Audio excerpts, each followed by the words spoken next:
Welcome to the Aledo Bearcats Coaches Show podcast, a presentation of Real Country 92.1 Hank FM. Live from Boo Rays in New Orleans and Hudson Oaks, the Aledo Bearcats Coaches Show podcast is brought to you by H5 Sports Barn in Aledo and Hiley Mazda of Fort Worth. And now, here's the voice of the Bearcats, Kevin Lonnquist. And we welcome you to Boo Rays of New Orleans here in Hudson Oaks, bringing you the best in authentic Cajun food. Other Westoplex locations are in Crowley and in Lake Worth. As always, we want to recognize our two presenting sponsors in H5 Sports Barn in Aledo and Hiley Mazda of Fort Worth. We were looking for 4 wins last week between Aledo softball and baseball, and we got them. The deeper the Lady Cats and the Bearcats go, the heavier the lifting becomes. This is why.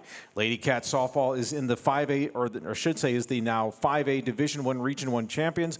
They blew away Birdville in that best-of-3 series last week, sweeping it by scores of 11-1 and 7-4. Never trailed at any point of that series.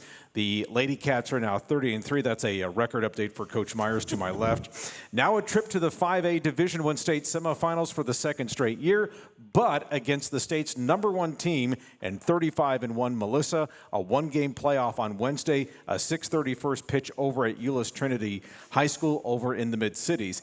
If the Lady Cats win, they would move on to the state championship to face either Barbers Hill or Smithson Valley. That's from the other state semifinal, and that game is being played Thursday in Waller. Bearcat baseball is now 29-7 after it swept Amarillo last week in the 5A Region I semifinals up in Iowa Park. Rallied with 3 runs in the bottom of the 7th inning to win Game 1 3-2, then easily won Game 2 15-2. That Game 1 was on Thursday. Game 2 was on Friday. Now a best-of-3 series against Colleyville Heritage. The Panthers are 22-2. Game 1 is Thursday at 11 a.m. at Birdville High School. Game 2 is Friday at 1 p.m. at Saginaw Boswell. A deciding third game on Saturday would be at 2 o'clock at Boswell as well. I'm going to call the 11 a.m. game a breakfast with, or I should say brunch with head coach Chad Berry and the gang. And so, but our 2-segment podcast begins with softball head coach Heather Myers and junior catcher Breleigh Mayer. The second segment is baseball head coach Chad Berry, whom I just mentioned, and junior designated hitter / outfielder / pitcher Lucas Nawrocki. Pleased to be joined now by Coach Myers and Breleigh Mayer. And I guess the first thing is we can't get rid of you, and that's a good thing. So congratulations to you on that sweep. Just take us through those 2 games. I had this feeling that this team was so locked in that it wasn't going to let anything get in its way. Just take us through what you saw from your team Thursday and Friday, because this was total domination by all accounts. It was just fully prepared, and it's showing in every at-bat that we had. I mean, obviously we played well, we pitched well, great defense behind our pitchers, but we were prepared offensively, and I think everybody saw that. So I remember telling Kylie at one point, like, hey, you're prepared. And she just raked a double into the left center field gap. So I was like, yeah, told you. Taylor with the no-hitter. What was working for her in Game 1? Honestly, that was one of the most difficult games that she's had. She's obviously a great pitcher to throw a no-hitter when you're struggling. There was a little bit of difficulty with the umpire just trying to figure out what strike zone he was going to call. We had no idea. Right. So that's not a knock on the umpire. It's just, learning to adapt and overcome and become mentally tough, and Taylor's one of the best at doing that. But, I mean, she kept them off balance, and that's what worked. So I'd say definitely change up. Yeah, changing speeds, a ton of strikeouts in that game for her as well. Yeah. Huge offensive performance all the way around. Those 11 runs in the first game, the 4th time you all have scored double digits in 6 playoff games, if you can believe that number. But want to focus on Addie Perry out of the leadoff spot. 4 RBIs for her in that first game. And when you get that kind of productivity out of your leadoff spot, that's such a bonus to get that from her. Oh, it's huge. She's our little spark plug. I mean, she showed up big time in that series, and we needed it. So she started hitting. I mean, we were all hitting, but we just followed suit. I mean, it was one after the other. Hits are contagious. You've heard that, right? And then in Game 2, I mean, you all built the lead. They rallied back to cut it to 6-4, I believe. But then you all were able to get one more. Just take us through a little bit of Game 2 and how that kind of unfolded. So Tempe kept them off balance for a good 4.1 innings, I think is what it was. And then again, it was a very small strike zone we were trying to attack, which I thought she did a great job of doing that. And then, sometimes all it takes is one missed pitch, and they put a good barrel on a ball, and it, they're a good team. They won 30 team. games, and so they're not a bad team. Nobody's ever said that. At least I hope not. But right. It was. We hit well. We pitched well. Taylor came in and shut the door. That's a good thing about having such two diversely or really different pitchers. Is you can throw hitters off very easily. So I thought they both did really well. I've known this one off to my far left here for about the last, 10, 12 years because she's grown up with us here. And we know you well because of your mom, Mercedes. I call her the unofficial intern of the Aledo radio broadcast crew. But I want to ask you this, Breleigh, because you were on this varsity team last year. You've gone through this run again this year. And so what have you learned just watching this team, the way it reacts to all these situations, and then and you've had your opportunities as well to play, and I'll get to that in a second, but just what have you learned watching how all these veterans have handled all of these games in this run? Well, obviously last year we got one gamed a lot, and so that taught us a lot about the need to step up in the moment. And I think we've carried that to this year really well. And we've been able to come together as a team better than I think we have in a really long time. And so I think that too has just propelled us and made us that much better. And we've seen that change over the course of the year as we've gotten closer, and we've just played exponentially better in the playoffs. You've kind of gone back and forth as far as the catching situation is concerned with Austin Marriage. I'll get to that here in a second, but you haven't had a lot of great opportunities or a lot of opportunities to play in the postseason just because of the one game thing that you mentioned a few moments ago. But game 2 against Birdville, you got the start there. I did see one clip where you on a foul ball that you were able to track it down and make the catch. Big smile on her face for that. But just, that's such a reaction play because you've got to identify where the ball is going from which way it's coming off the bat, and then you've got to just fly. Just take us through that play and what you saw there and how you were able to snare that. Did I catch that one? No. Okay. I did. Obviously, that was the 7th inning, I believe, and we had gone up 7-4 at that point, and I knew that we needed to keep that lead down. And this was off their leadoff batter, so I knew this was a very important part of their lineup. I dove into the wall a little bit to try and catch it. Great effort. I was close. I did not come up with it. But I mean, there's things too when you're judging though. I mean, when you're talking about foul balls behind the plate though, I mean that's something though that you've got to react because there's so many things you've got to process immediately. Where is it? How much time do I have to try and retreat to go see if I can have a chance to make a play? All these instincts that you're learning in your second year behind the dish. What's been the most challenging, but what's been the thing that you've really felt like you've picked up the most this year playing the position? This year I've had to work really hard at building relationships with very different pitchers, as Coach Myers mentioned. Tempe and Taylor work at very different paces and are very different emotionally as pitchers as well. So I think I've learned the most at knowing how to adapt to my pitcher. And like Tempe works so fast and is a very emotional pitcher, so I try to be like the calm for her and be where she can center herself.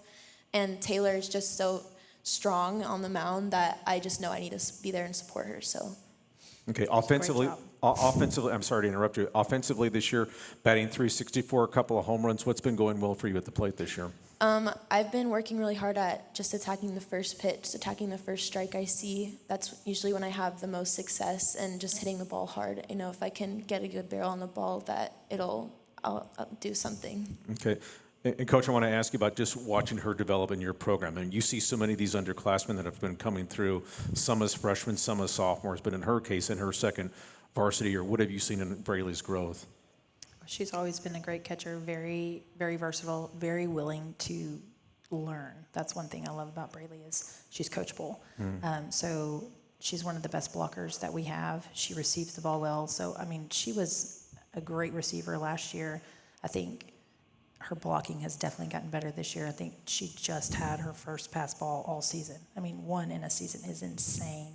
So, technically, she's always been talented, but now, you hear her talking about learning her pitchers. That shows so much maturity, and she's just a junior. So I'm excited about next season. Big summer coming up for you too as well in terms of just summer league ball and that sort of thing. I wanted to ask you this question, and this is something I never even asked you in the number of times that we've seen each other in the broadcast booth, but what was it about catching that appealed to you versus all of the other positions? What exactly, why you gravitated to playing that position? Well, I did try pitching first, and that went terribly. So quickly switched over to catching because I really wanted to be involved in every pitch. And that's one thing I love about catching is even if you're playing in the field, you may get a couple balls a game, but when you're catching, you get to touch the ball almost every play. And I like being involved. I like feeling in control. And I like having that relationship with my pitcher, seeing the whole field. So I think there's just so many things I love about it that brought me to it. I also wanted to ask you a little bit about as far as just, obviously you've learned a lot from Coach Myers and her staff and that sort of thing. But I would think, too, just being around, watching, talking with Austin Marriage, the other catcher, who's obviously Taylor's personal catcher, so to speak. But what have you learned in that relationship with her and how she approaches her position? And what do you think? What are some of the things that you've taken from her that you apply to your game? Austin is one of the most confident people I've ever met, and so watching her catching, it's taught me just to kind of come out of my shell and make sure that I'm being assertive and being bold, and that's something that Austin has no problem doing. She's always going to be the biggest one on the field, and so I've learned a lot from her in that respect. And you were talking about dealing with the other pitchers because, as you said, so many different personalities. So there's a time where you have to kind of be a little bit of a psychologist in there too, a time to maybe pat them on the back, or there's a time to chew them out too, and that sort of thing. So it's kind of like a read the room kind of situation. Is that how you've been kind of going through this with all of these pitchers with these personalities, or how have you been able to kind of knowing when to go this way and when to go that way with them? A lot of the times, we spend a lot of time together over the course of the year, and especially the softball season, so we get to know each other's kind of tells really well, so you kind of know if someone's having a good or a bad day or off or something. So we just kind of take it day to day and try to be the best friends we can be first, and then see as a pitcher and catcher, we do spend a lot of time in the bullpen, and so we learn how, if they're having a bad bullpen session, some things that we might need to talk about or things that we might need to do to help them come out of that bullpen feeling good about themselves. All right. Okay, now to the big one against Melissa. They're a monster for, as we all know why, because of what they've been able to do this year. At one point, if you were following national rankings, they were number one. I believe they're still number one. Still number one for that. Okay. And the fact that they lost their first game of their series to Lake Belton in the Regional 2 championship was a little bit shocking. Everyone's going, really? And then But then I think they got mad because they wound up blowing up Lake Belton in the last two. But just talk about this challenge. It's a great opportunity, too, because your program is great. They're a great program. And this is where these teams should be playing right now because it's best of the best. Yeah, I agree. It should be a fun series, or fun game, not series, sorry. We need to keep them off balance at the plate.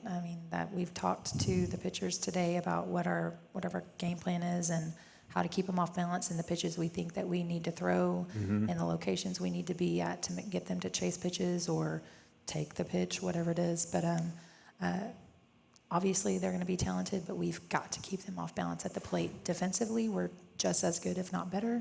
And offensively, I think there's some underestimating. I think that they are just going with, hey, we hit the long ball and not looking at the fact that we can too.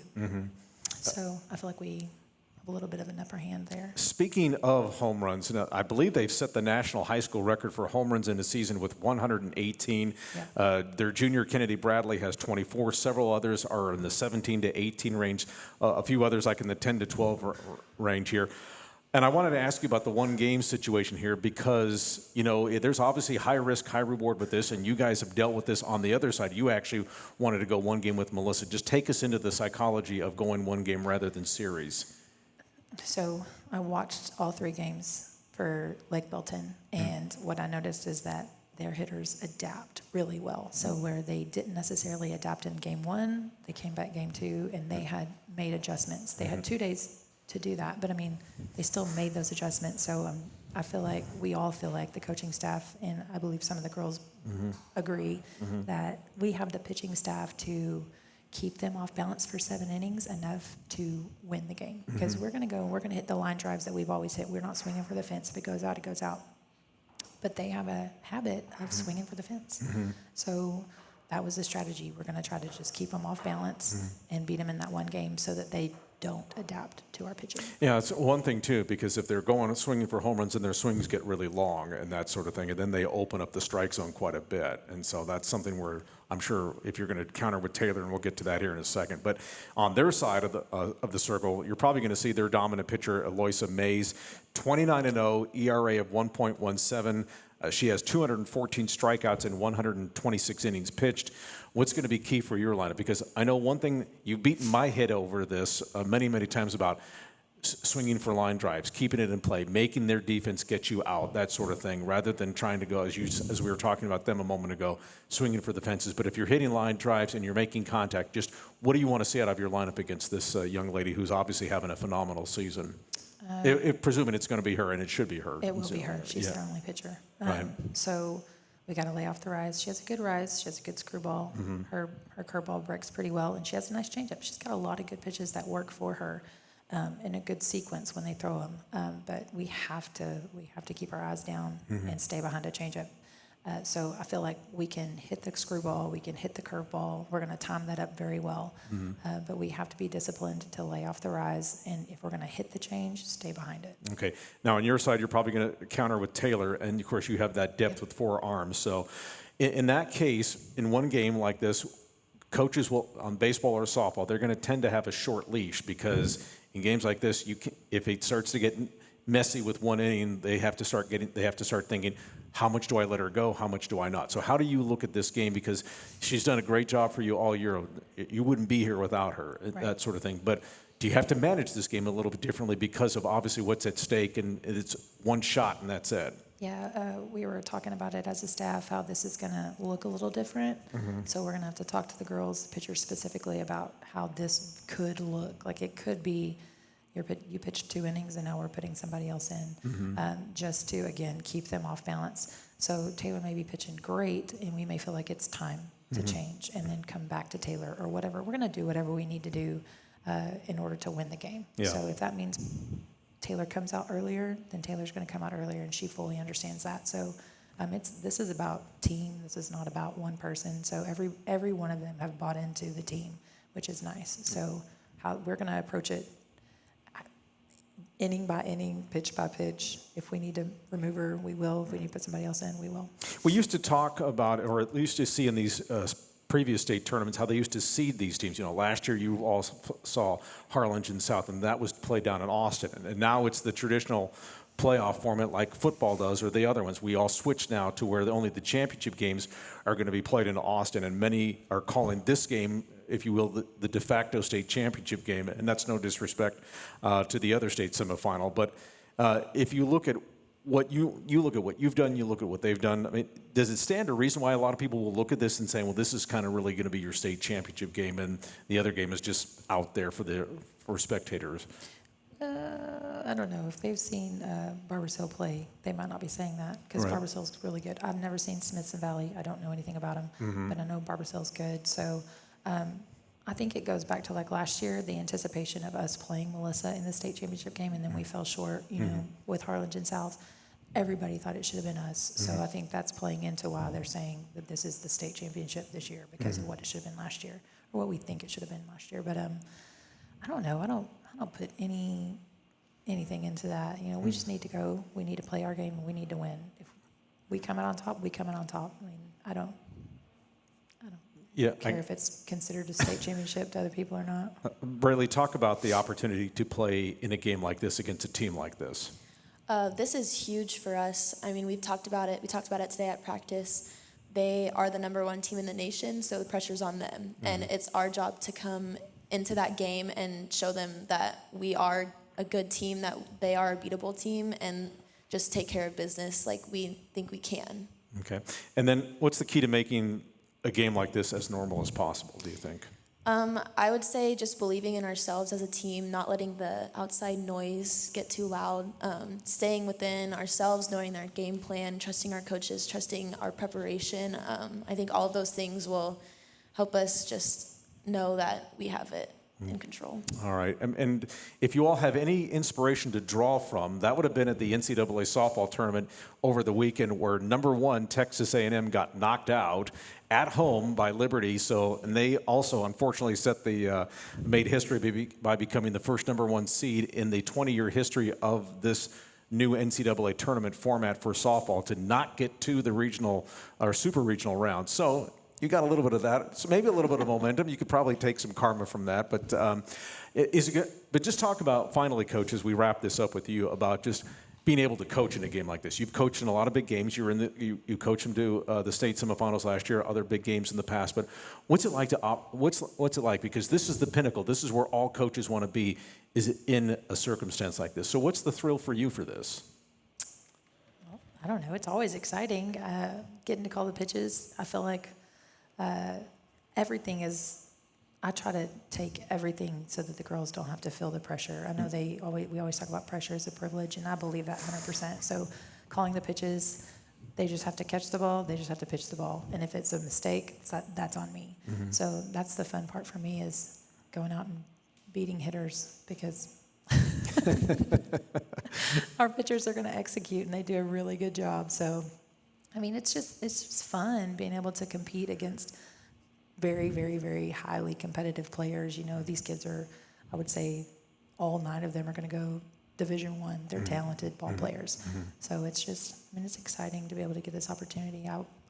I love a challenge. Yep, for sure. Breleigh, as we wrap it up with you, a big summer for you playing ball. And I know academics are important for you. Your mom made sure that we all knew that you were taking a lot of trips up to the Northeast, many trips to Harvard, other schools, other Ivy League schools. Just talk about wanting to play, perhaps, hopefully maybe at the Ivy League level, but what this summer is going to be like for you, and what are your goals for that?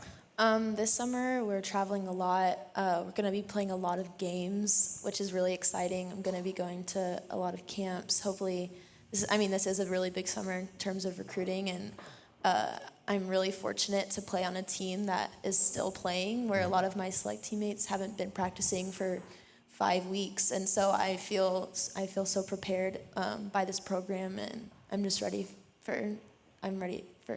to be committed in. All right, and your dad, Jason, who's sitting over here to our far left, you and him can say you did well, and Mom, you missed out on a big show tonight because she got stuck at the board meeting tonight for the Aledo ISD. So to my far left is Breleigh Mayer. Coach Heather Myers, thank you all for joining us. Thank you. Thank you. All right, and we want to remind you that this podcast is brought to you by H5 Sports Barn and Nye Physio and Performance. They can help unlock your athletic potential and elevate your game like the Aledo Bearcats. With expert sports physical therapy, tailored recovery plans, and top-notch sports performance training, H5 Sports Barn, proud supporters of the Aledo Bearcats. In Hiley Mazda, head to Hiley Mazda of Fort Worth today. Their new state-of-the-art facility is conveniently located just off of I-30, exit Las Vegas Trail, and experience top-notch service and hassle-free buying. Don't forget to ask about this month's special offers. Hiley Mazda of Fort Worth, family-owned and operated for over 30 years. Stick around. The podcast continues. We'll be talking some baseball with head coach Chad Berry and Lucas Nawrocki. We're back after this timeout.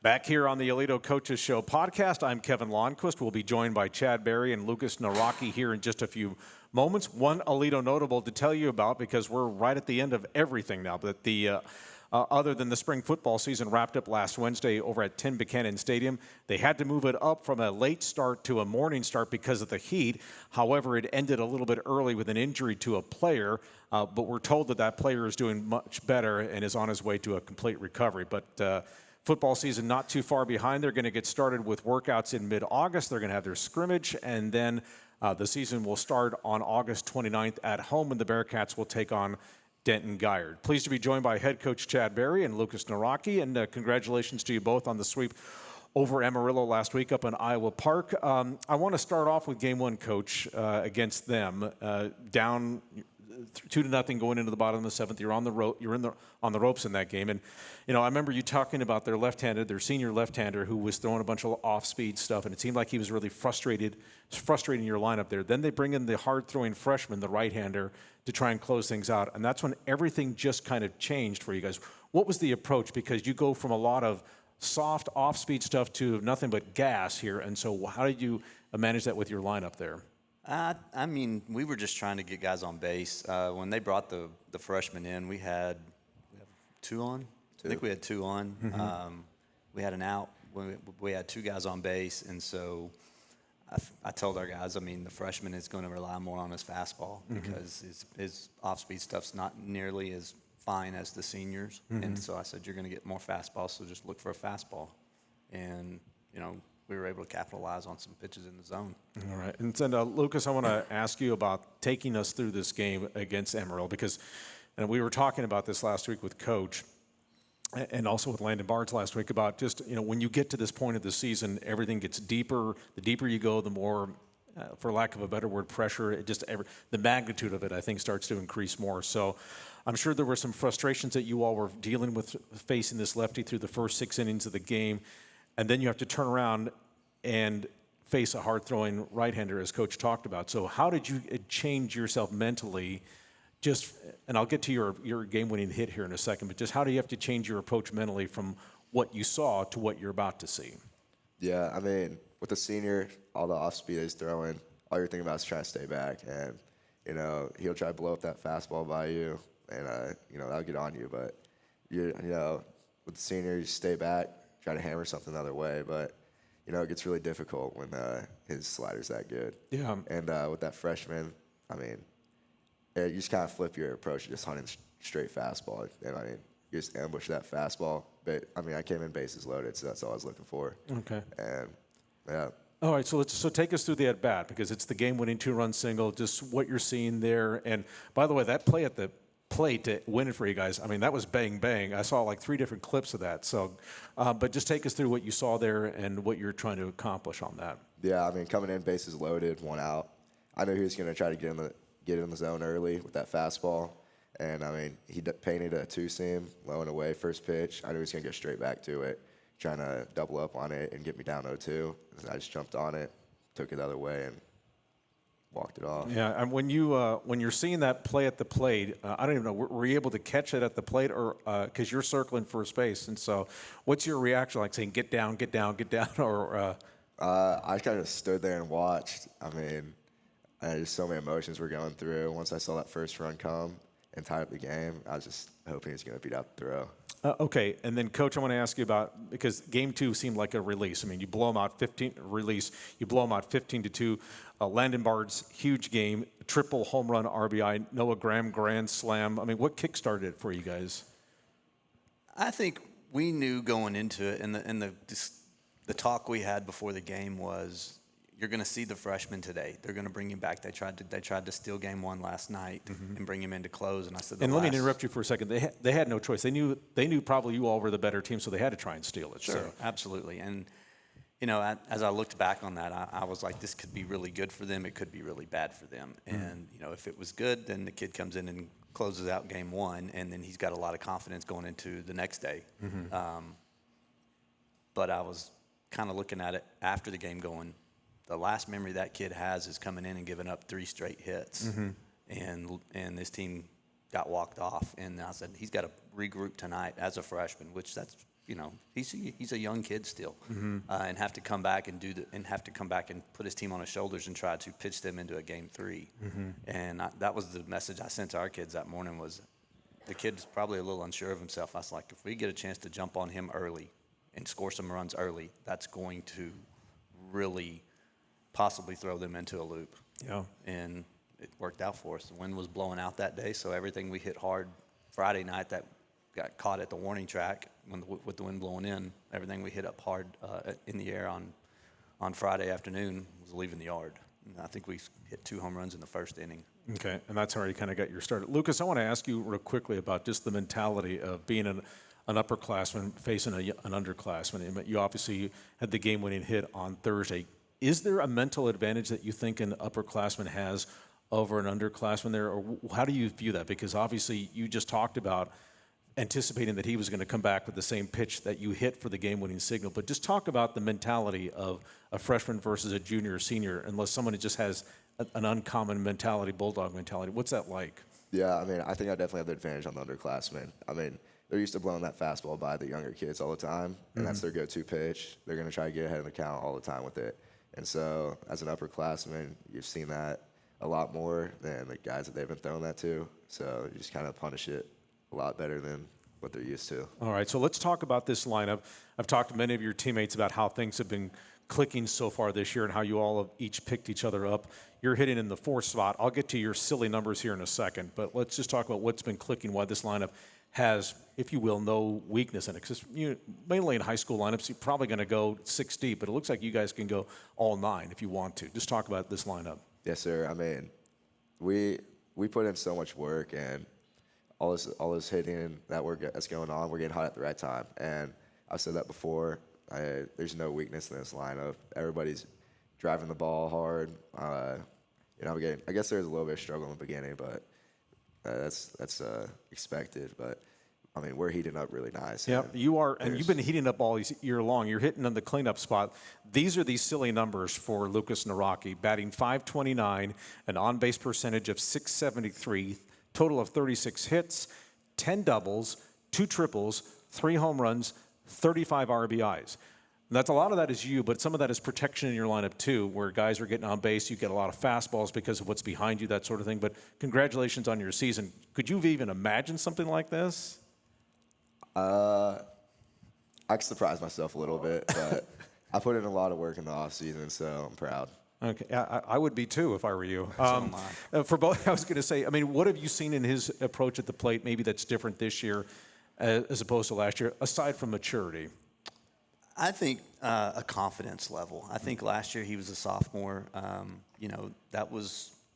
That's a tough thing to do, to come in and be asked to be a major contributor in the lineup as a sophomore, and being your first year on varsity. You're looking at guys that are 2 and 3 years older than you, some of them, and I think there's probably a I don't want to let them down type of approach, and you're almost sometimes trying not to make an out rather than trying to rip one off the wall. And so I've seen a major growth in him this year, the confidence level. He walks up to the plate. He knows what he's looking for. He does his work. He does his homework on the pitchers that he's seeing, and he looks at them, and he knows. He's realized now that when first base is open, I'm probably not going to get many pitches to hit, and I've got to learn to be patient. And sometimes I'm going to get beaned, or here lately a lot, or I'm going to get walked. They're going to just pitch around me, and I have to be patient enough to pass the baton down the line to the next guy.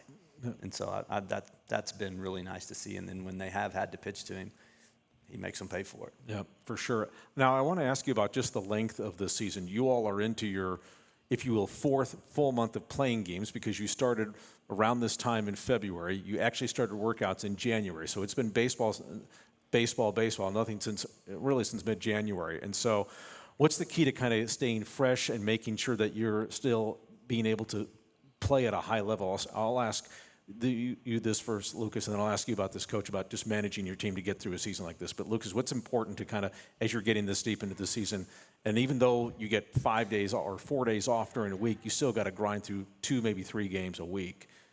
Yeah, I mean, a big factor to staying healthy throughout the season is having those high days really high and having those low days really low. I mean, we're doing that during practice.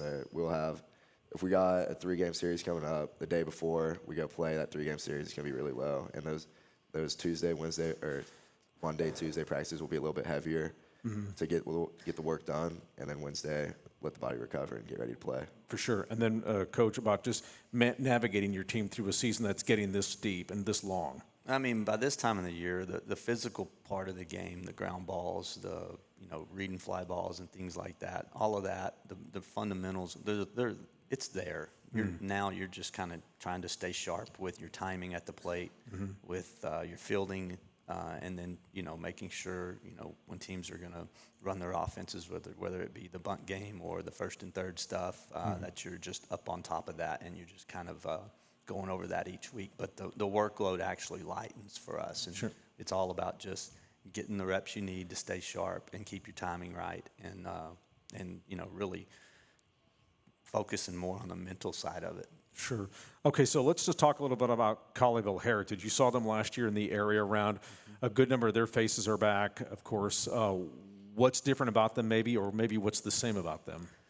I think they lost one of their better pitchers last year. They still have their best one back, but a lot of them are a year older, so they've got another year under their belt now, and so they're going to be better than they were last year at the plate. They're going to be better defensively. They're going to be bigger, faster, stronger, and they're 2 rounds further now, so they're confident as well. And I'm sure they've been circling this one on their schedule all year, thinking if we get another chance at them, that's what we want. And so we've got to rise up to the occasion as well. Can you draw on last year's series as any form of guidance, or does that even matter? I thought last year's series was it was like every game was its own game. The first game was their ace pitcher went out and just dominated our lineup. And then the next night, our best pitcher that year dominated their lineup. And then Saturday it was, they had the advantage to hold their next best pitcher. And, we were pretty much down to 2 sophomores and a senior. And so it was a battle. I mean, I think we ended up winning game 3, 4-3. Yeah. We scored 3 in the top of the 7th, maybe, to win it, and held on or something at the end. Lucas, what about for you? Do you take anything from that series last year against them, or do you just flush it because they're a different team and you all are a different team? Yeah, I mean, I'm flushing most of that series. Besides the game 1 guy, he'll be coming back out game 2 this year, and we're ready. All right. So. What did you take away from your scouting reports of what you watched in Colleyville Heritage's series against El Paso Americas? They won game 3 on a walk-off hit, and so they've obviously feel like they've got some momentum with them the way they won that series. So what was your feeling about the way they played that series? And anything maybe you saw differently that maybe was like, that's interesting? Not really. They kind of did what they had been doing. At the time, I thought about why didn't they hold their ace for game 3 after they won game 1, but then I realized they're also playing a doubleheader on Friday. It's not going to get any cooler, so you might as well throw your best guy out there before he gets hot and tired. The thing that I was most curious about was how they hit the ball. They hit the ball well, and they had been kind of struggling at the plate, and so that's something I'm going back trying to watch more of, is looking at the El Paso pitchers and seeing how they were pitching them and why Colleyville was having success offensively against them in all 3 games. I mean, they hit the ball well in all 3 games, but they had not been hitting the ball that well until that series. And so I'm going to continue to watch those games and see what it is, if there's something there. This program's deepest playoff run since the 2022 regional finals. You also made the regional finals in 2021. So how do you try and keep this moment as normal as possible for this group? We just go about our business. It's just the next series. And, I think this team is pretty driven. They've been looking forward to this series. I think they want to play Colleyville. I think there's a lot of those kids on each team that play together in the summer, so they know each other well. We know them well. We scrimmaged them twice this year. They know us well, so it should be a classic.